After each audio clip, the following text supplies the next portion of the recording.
ಕರ್ನಾಟಕ ಸರ್ಕಾರವು ಕಳೆದ 2 ವರ್ಷದ ಹಿಂದೆ ನನಗೆ ಕರ್ನಾಟಕ ಕೌಶಲ್ಯ ಅಭಿವೃದ್ಧಿ ನಿಗಮದ ಅಧ್ಯಕ್ಷರಾಗಿ ಮಾನ್ಯ ಮುಖ್ಯಮಂತ್ರಿಗಳಾದ ಶ್ರೀ ಸಿದ್ದರಾಮಯ್ಯ ಸರ್ ಅವರು, ಮಾನ್ಯ ಉಪಮುಖ್ಯಮಂತ್ರಿಗಳಾದ ಶ್ರೀ ಡಿ.ಕೆ.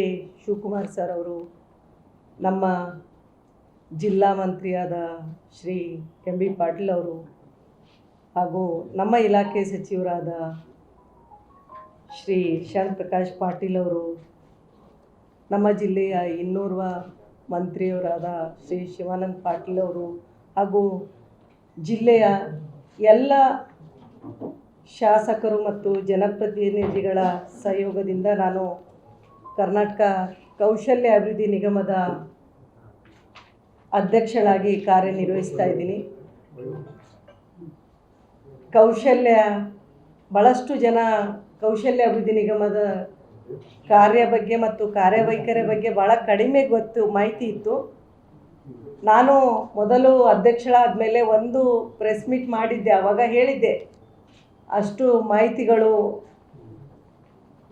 ಮೋಸ್ಟ್ಲಿ ಸಿಕ್ಕಿರಲಿಕ್ಕಿಲ್ಲ. ಭಾಳಷ್ಟು ಜನ ನಿಮ್ಮ ಮಾಧ್ಯಮ ಬಂಧುಗಳು ಎಲ್ಲರೂ ನನ್ನನ್ನು ಭೇಟಿಯಾಗಿ, ಮೇಡಮ್ ನಿಮ್ಮ ನಿಗಮದ ಬಗ್ಗೆ ಹೇಳಿ ಅಂದಾಗ, ನಾನು ಒಂದು ಕಾರ್ಯಕ್ರಮ ಮಾಡ್ತೇನೆ ಸರ್, ಒಂದು ದೊಡ್ಡ ಕಾರ್ಯಕ್ರಮ ಮಾಡ್ತಾಯಿದ್ದೀನಿ. ಆ ಕಾರ್ಯಕ್ರಮ ಟೈಮಲ್ಲಿ ಎಲ್ಲ ನಮ್ಮ ನಿಗಮದಲ್ಲಿ ಏನೇನು ನಡೀತಾ ಇದೆ ಅಂತ ಹೇಳ್ತೇನೆ ಕೂಡ ಹೇಳಿದ್ದೆ. ಈ ವರ್ಷಕ್ಕೆ ನಾವು ಭಾಳಷ್ಟು ಯೋಜನೆಗಳು ಯುವಜನತೆಗಾಗಿ, ಕೌಶಲ್ಯ ಅಂದರೆ ಯುವಜನತೆಗಾಗಿ ಹೆಚ್ಚಿಗೆ ಉಪಯೋಗ ಆಗುತ್ತೆ. ನನ್ನ ಪ್ರಕಾರ ಜೀವನಕ್ಕೆ ನೀರು ಮತ್ತು ಗಾಳಿ ಎಷ್ಟು ಮುಖ್ಯವೋ, ನಮ್ಮ ಜೀವನ ನಡೆಸಲು ಕೌಶಲ್ಯ ಭಾಳ ಮುಖ್ಯ. ವಿದ್ಯಾಭ್ಯಾಸದೊಂದಿಗೆ ಕೌಶಲ್ಯ ಕೂಡ ಅಷ್ಟೇ ಮಹತ್ವ ಅಂತ ನಾನು ಭಾವಿಸ್ತೇನೆ. ಅದು ಇತ್ತೀಚಿನ ಯುವಜನತೆಗೆ ಅದು ಬಹಳ ಮುಖ್ಯ ಆಗಿರುತ್ತದೆ. ಕೌಶಲ್ಯ ಅಭಿವೃದ್ಧಿ ನಿಗಮದಲ್ಲಿ ಭಾಳಷ್ಟು ಕಾರ್ಯಕ್ರಮಗಳು ನಾವು ಹಮ್ಮಿಕೊಂಡಿದ್ದೀವಿ. ಅದರಲ್ಲಿ ಒಂದು ಕಾರ್ಯಕ್ರಮ ಯುವಕರಿಗಾಗಿ ಉದ್ಯೋಗ ಮೇಳ. ಈ ಉದ್ಯೋಗ ಮೇಳದ ಕುರಿತು ಹೇಳೋಕ್ಕಿಂತ ಮುಂಚೆ ನಾನು ಕೌಶಲ್ಯ ಅಭಿವೃದ್ಧಿ ನಿಗಮದ ಕುರಿತು ತಮ್ಮೆಲ್ಲರ ಅನುಮತಿ ಮೇರೆಗೆ ನಾನು ಹೇಳಕ್ಕೆ ಬಯಸ್ತೇನೆ. ಯಾಕಂದರೆ ಬರೀ ಉದ್ಯೋಗ ಮೇಳಕ್ಕೆ ಅಷ್ಟೇ ಸೀಮಿತವಾಗದೆ ಯಾವ ರೀತಿಯಾದ ಕೌಶಲ್ಯ ತರಬೇತಿಗಳು ನಡೀತಾ ಇರ್ತವೆ, ಯಾವ್ಯಾವ ಹಂತದಲ್ಲಿ ತರಬೇತಿಗಳು ಕೊಡ್ತೇವೆ ಅಂತ ಅದು ಮಾಹಿತಿ ಕೂಡ ನಮ್ಮ ಜನಸಾಮಾನ್ಯರಿಗೂ ಬೇಕು ಮತ್ತು ಎಲ್ಲರಿಗೂ ಬೇಕಾಗತ್ತೆ. ನಾವೆಲ್ಲರೂ, ತಮಗೆಲ್ಲರಿಗೂ ಗೊತ್ತಿದೆ, ನಾನು ಹೇಳ್ದಂಗೆ ಕೌಶಲ್ಯ ಭಾಳ ಮಹತ್ವದ್ದು ಅಂತ ಹೋದ ವರ್ಷದಿಂದ ನಮ್ಮ ಮಾನ್ಯ ಮುಖ್ಯಮಂತ್ರಿಗಳು ಮಕ್ಕಳಿಂದಲೇ ಕೌಶಲ್ಯ ಶುರು ಆಗಬೇಕು ಅಂತ ಯಾಕಂದರೆ ಎಷ್ಟೊಂದು ಮಕ್ಕಳಿಗೆ ನೀನು ಮುಂದೆ ಏನಾಗ್ತಿ ಅಂದಾಗ ಅವರಿಗೆ ಗೊತ್ತಿರಲ್ಲ. ಯಾರೋ ಅಕ್ಕಪಕ್ಕದಲ್ಲಿ ಮನೆಯವರು ಅದನ್ನು ನೋಡಿ, ಹೌದು ನಾನು ಡಾಕ್ಟ್ರ್ ಆಗ್ತೇನೆ, ಇಂಜಿನಿಯರ್ ಆಗ್ತೇನೆ, PSI ಆಗ್ತೇನೆ ಅಂತ ಅಷ್ಟೇ, ಯಾರನ್ನು ನೋಡಿರ್ತಾರೆ ಅಷ್ಟೇ ಹೇಳ್ತಾರೆ. ಆದರೆ ಏನು ಆಗಬೇಕು ಅಂತ ತಾವೇ ಓದಿ ತಿಳ್ಕೊಂಡ್ರೆ ಅದು ಭಾಳ ಮುಖ್ಯ ಅಂತ 8ನೇ ತರಗತಿಯಿಂದ ನನ್ನ ವೃತ್ತಿ ನನ್ನ ಆಯ್ಕೆ, ಮೈ ಕರಿಯರ್ ಮೈ ಚಾಯ್ಸ್ ಅಂತ ಒಂದು ಕಾರ್ಯಕ್ರಮವನ್ನು ನಾವು ರೂಪಿಸ್ತೀವಿ. ಅದು ಒಂದು ಹೋದ ವರ್ಷ ಪೈಲಟ್ ಪ್ರಾಜೆಕ್ಟ್ ಅಂತ ನಮ್ಮ ಜಿಲ್ಲೆಯಲ್ಲೇ ಸುಮಾರು ಸ್ಕೂಲ್ಗಳಲ್ಲಿ ಕೂಡ ಆ್ಯಸ್ ಅ ಪೈಲಟ್ ಪ್ರಾಜೆಕ್ಟ್ ಅಂತ ಸ್ಟಾರ್ಟ್ ಆಯಿತು.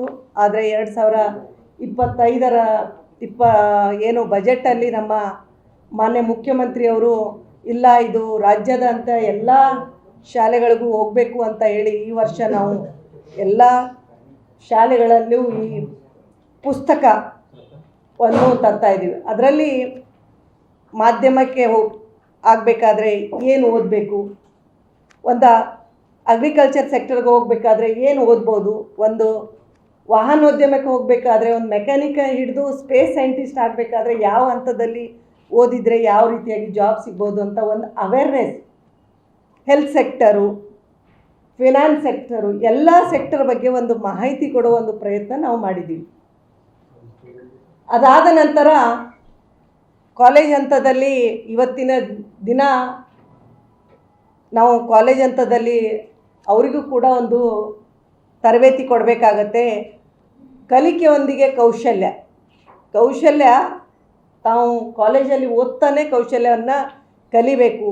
Any skill, it can be ಮಾತನಾಡೋ ಸ್ಕಿಲ್ ಹಿಡಿದು ಟೆಕ್ನಿಕಲ್ ಸ್ಕಿಲ್ ಇರ್ಬೋದು, ಕಲ್ಚರಲ್ ಸ್ಕಿಲ್ ಇರ್ಬೋದು, ಎಲ್ಲ ಸ್ಕಿಲ್ಗಳನ್ನು ಒಳಗೊಂಡು ನಾವು ಅದರಲ್ಲಿ GST ಅಕೌಂಟಿಗೆ ಆಗ್ಬೋದು, ಅವರು ಏನು ಕಾಮರ್ಸ್ ಮಾಡ್ತಾಯಿದ್ದಾರಾ ಅಥವಾ ಆರ್ಟ್ಸ್ ಮಾಡ್ತಾಯಿದ್ದಾರಾ ಅಥವಾ ಸೈನ್ಸ್ ಮಾಡ್ತಾಯಿದ್ದಾರಾ, ಅದರ ಬೇಸ್ಡಾಗಿ ನಾವು ಒಂದು 50 ಗಂಟೆಗಳ ಒಂದು ಪ್ರಾಯೋಗಿಕವಾಗಿ ಒಂದು ಸೆಮೆಸ್ಟ್ರಲ್ಲಿ ಒಂದು ಕಲಿಕೆಯೊಂದಿಗೆ ಕೌಶಲ್ಯ ಅಂತ ಮಾಡಿ ಸುಮಾರು 66,000 ಮಕ್ಕಳಿಗೆ 7 ಯೂನಿವರ್ಸಿಟಿಯಲ್ಲಿ ಕಲಿಸ್ಕೊಟ್ಟಿದ್ದೀವಿ. ಅದರಲ್ಲಿ ನಮ್ಮ ಅಕ್ಕಮಹಾದೇವಿ ಯೂನಿವರ್ಸಿಟಿ ಕೂಡ ಒಂದು. ಇಲ್ಲಿ ಅಕ್ಕಮಹಾದೇವಿ ಯೂನಿವರ್ಸಿಟಿಯಲ್ಲಿ ಎಲ್ಲ ಮಹಿಳಾ ಕಾಲೇಜ್ಗಳು, ನಮ್ಮ ಜಿಲ್ಲೆಯಲ್ಲಿ ಬರುವ ಕಾಲೇಜ್ಗಳು ಕೂಡ ಅದರಲ್ಲಿ ಮಕ್ಕಳಿಗೆ ಕೂಡ ನಾವು ಇದನ್ನು ಕಲಿಸ್ಕೊಟ್ಟಿದ್ದೀವಿ. ಅದರಲ್ಲಿ ಆರ್ಟಿಫಿಷಿಯಲ್ ಇಂಟೆಲಿಜೆನ್ಸ್ ಆಗಲಿ ಅಥವಾ ನಾನು ಹೇಳ್ದಾಗೆ ಕಂಟೆಂಟ್ ರೈಟರೂ ಆಗ್ಬೋದು. ಹೀಗೆ 50 ಅವರ್ಸ್ ಒಂದು ಕಲಿಕೆಯನ್ನು ಕಲಿಸುವ ಒಂದು ಪ್ರಯತ್ನದಲ್ಲಿ ಒಂದು ಮಾಡಿದ್ದೀವಿ. ಇನ್ನು ಸುಮಾರು ಯುವ ನಿಧಿ ಮಕ್ಕಳಿಗೆ ಬರಬೇಕು. ನಮಗೆಲ್ಲರಿಗೂ ಚಾಲೆಂಜ್ ಆಗಿರೋದು ಯುವ ನಿಧಿಯ ಮಕ್ಕಳು. ನಮ್ಮ ಜಿಲ್ಲೆಯಲ್ಲಿ ಸುಮಾರು 16,000 ಯುವ ನಿಧಿ ಮಕ್ಕಳಿದ್ದಾರೆ. ಅವರಿಗೆ ತರಬೇತಿ ನೀಡೋದು.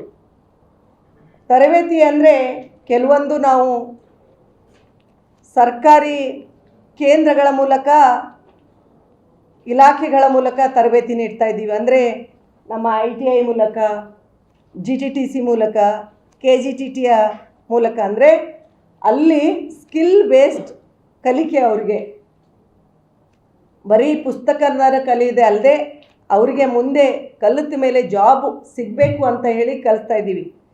ಇಲ್ಲಿ ಒಂದು ತೊಂದರೆ ಆಗಿದೆ ಅಂದರೆ ಭಾಳಷ್ಟು ಯುವ ನಿಧಿ ಮಕ್ಕಳು ಬರೋಕ್ಕೆ ಸ್ವಲ್ಪ ಆಸಕ್ತಿ ತೋರಿಸೋದಿಲ್ಲ. ಯಾಕಂದರೆ ಟ್ರೈನಿಂಗ್ ಅಂದರೆ ಅವರು ಹೆದರ್ತಾರೆ. ನಾವು ಟ್ರೈನಿಂಗ್ ತೊಗೊಂಡ್ರೆ ಎಲ್ಲಿ ನಮ್ಮ ಯುವ ನಿಧಿ ಸ್ಟಾಪ್ ಆಗುತ್ತೋ ಅಂತ ಏನೋ ಒಂದು ಭಯ ಇದೆ. ಈಗಾಗಲೇ ನಮ್ಮ ಸಚಿವರು ಒಂದು ಪ್ರೆಸ್ ಮೀಟ್ ಕೂಡ ಮಾಡಿದ್ದಾರೆ. ಆಮೇಲೆ ನಮ್ಮ ಮಾನ್ಯ ಮುಖ್ಯಮಂತ್ರಿಗಳು ಹೇಳಿದ್ದಾರೆ, ನಾವು ಯಾವುದೇ ಕಾರಣಕ್ಕೂ ಈ ಯುವ ನಿಧಿಯನ್ನು ಸ್ಟಾಪ್ ಮಾಡಲ್ಲ. ನೀವು ಇದು ಏನು ತರಬೇತಿ ಕೊಡ್ತಾರಲ್ಲ ಆ ತರಬೇತಿಗೆ ನೀವು ಭಾಗಿಯಾಗಿ ಅಂತ ಕೂಡ ನಾವು ಇದನ್ನು ಮಾಡ್ತಾಯಿದ್ದೀವಿ. ಸೊ ಸುಮಾರು ಈ ಜಿಲ್ಲೆಯಲ್ಲಿ ಕೂಡ ಭಾಳಷ್ಟು ತರಬೇತಿ ಕೇಂದ್ರ, ಅದು ನಾವು ಹೆಂಗೆ ಮಾಡಬೇಕು, ಒಂದು ಯೋಜನೆ ಇದೆ. ಅದರಲ್ಲಿ ಕೂಡ ನೇರವಾಗಿ ಇಂಡಸ್ಟ್ರಿಗಳ ಮೂಲಕನೇ ತರಬೇತಿ ಕೊಡೋದು. ಅಂದರೆ ಇಂಡಸ್ಟ್ರಿ ಲಿಂಕೇಜ್ ಪ್ರೋಗ್ರಾಮ್ ಅಡಿಯಲ್ಲಿ ಇಂಡಸ್ಟ್ರಿಗೆ ಬರುವುದು ಏನು ಬೇಕು, ಅವರಿಗೆ ಏನು ಇದ್ದರೆ ಅವರು ಯುವಕರನ್ನು ಕೆಲಸಕ್ಕೆ ತಗೊಳ್ತಾರೆ. ನೀವೇ ಟ್ರೈನಿಂಗ್ ಮಾಡಿ ನೀವೇ ಅವ್ರಿಗೆ ನೌಕರಿ ಕೊಡಿ, ನಾವು ಟ್ರೈನಿಂಗ್ ಹಣ ಕೊಡ್ತೇವೆ ನಿಮಗೆ, ಆ ರೀತಿಯಾಗಿ. ಹಾಗಾಗಿ ನಾನು 2 ಸಲ ಮೀಟಿಂಗ್ ಮಾಡಿದೆ. ಭೂಪಾಲನ್ ಸರ್ ಕೂಡ ಇದ್ದರು ಆವಾಗ.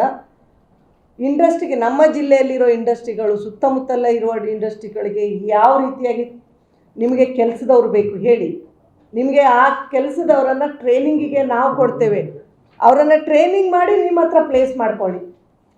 ಆ ರೀತಿಯಾಗಿ ನಾನು ಸುಮಾರು ಆಹ್ವಾನ ಮಾಡ್ತಾಯಿದ್ದೀನಿ. ಬಟ್ ನಮ್ಮ ಜಿಲ್ಲೆಯಿಂದ ಭಾಳ ಕಡಿಮೆ ಇಂಡಸ್ಟ್ರಿಗಳು ಪಾರ್ಟಿಸಿಪೇಟ್ ಆಗಿದ್ದಾರೆ. ವಿವಿಧ ಕಾರಣಗಳು ಕೂಡ ಹೇಳಿದ್ದಾರೆ. ಅದನ್ನು ಮುಂದೊಂದು ದಿನ ನಾನು ನೇರವಾಗಿ ಬೇರೆ ಟೈಮಲ್ಲಿ ಹೇಳ್ತೇನೆ. ಇದನ್ನು